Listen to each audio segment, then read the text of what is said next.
And so the journey begins. And once the journey has begun, that has its own set of qualities in our experience. Perhaps in the beginning we go it alone. We don't have a lot of that acceptance and consensus, around us. It begins a search. And perhaps we immediately cling on to things that have a spiritual quality about them, or a promise of some sort of awakening, the very thing we're experiencing, right? But in the sense of a permanent, heightened, enlightened state. And we cling on to that. Maybe that's what's going on, or maybe something else. And so we're reaching, we're searching. And the possibility is that we ultimately find. And we'll talk more about that. The challenge, though, is that it we are trying to find is not likely where we physically are right then. It's not the people we're with. It's probably not what we're doing. And so the journey to get to it begins. And this is where this mysterious push and pull of the spiritual power becomes our true guide and compass. That pressure that says, don't go there. No, don't do that.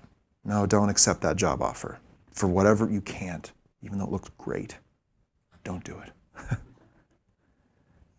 And this really is, now we're coming in touch with really the guiding power of our life, which we have been numb to up until that point.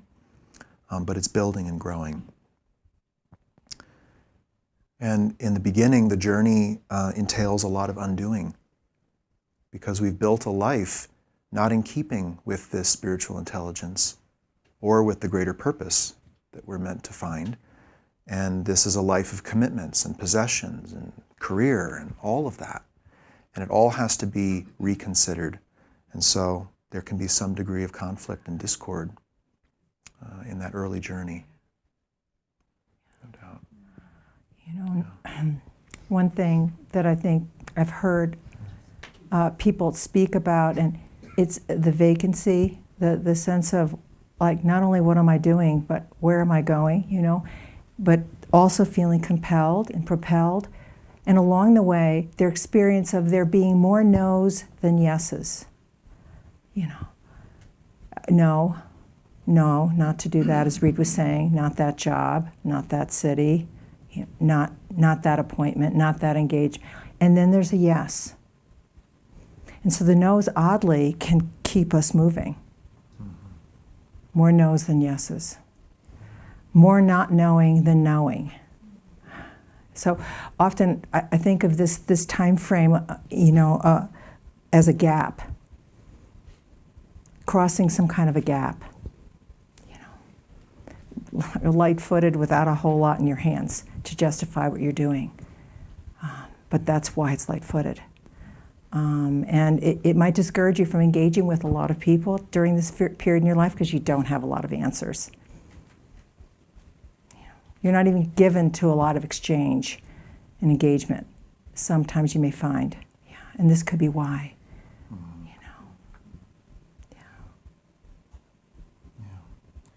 And so as our search goes on, we may feel that sense of restraint pulling us back from certain things. I hope so. But maybe not so much. Maybe this awakening activates kind of a bumper crop in this fallow field in which nothing has been planted for so long, and our mind just blossoms. And it's like being at the spiritual exposition.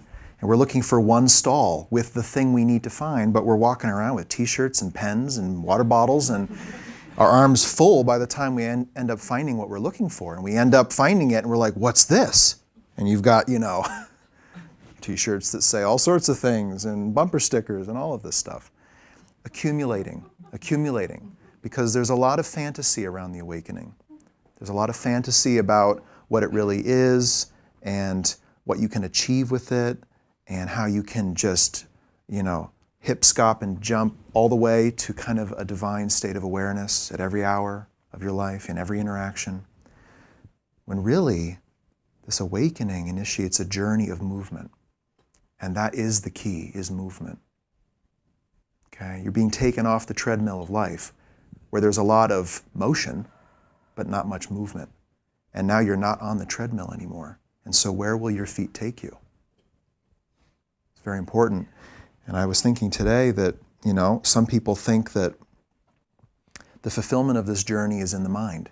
It's a belief system, it's a philosophy, it's a very refined thought system. Some people think that this journey culminates with the heart. It's all about returning to the heart and to a state of one consciousness or deep awareness. What I think is that the journey is about the feet. It's about the feet, not really, okay, but figuratively, it's about the feet getting you somewhere. It's what will you do after this awakening happens.